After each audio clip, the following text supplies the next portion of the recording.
मध्ये तुम्ही निवेदन दिलं, काय तुमच्या बाबत? आज आम्ही या ठिकाणी निवेदन देण्यासाठी आलो आहोत. माननीय मुख्य कार्यकारी अधिकारी जिल्हा परिषदेचे त्यांना मुळात बुलढाणा जिल्ह्यामध्ये मागच्या काही दिवसामध्ये अचानकपणे एक निर्णय झाला, तो म्हणजे जिल्हा परिषदेच्या जवळपास 35 शिक्षकांचं अचानक तातडीने तडकाफडकी निलंबन करण्यात आलं. निलंबनाच्या मागे कारण जे दाखवण्यात आलेलं आहे ती पटसंख्या ज्या शाळांमध्ये अत्यल्प आहे त्या ठिकाणी हे निलंबन झालेलं आहे.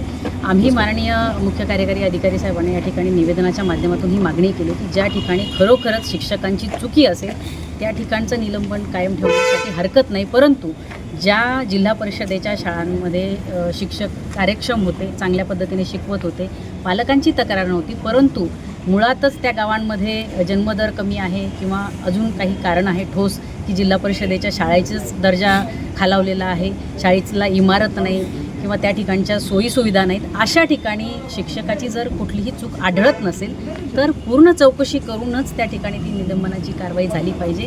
अन्यथा ज्या ठिकाणी शिक्षकांची चूक नाही, निलंबन हे अन्यायकारक आहे, अशा ठिकाणी निलंबन करण्यात येऊ नये. कारण यामध्ये केवळ शिक्षकच नाही तर त्या ठिकाणी जे काही 4, 5, 10 विद्यार्थी शिकत असतील त्या विद्यार्थ्यांच्याही भवितव्याचा आणि शिक्षणाचा मोठा प्रश्न उद्भवणार आहे. ओके.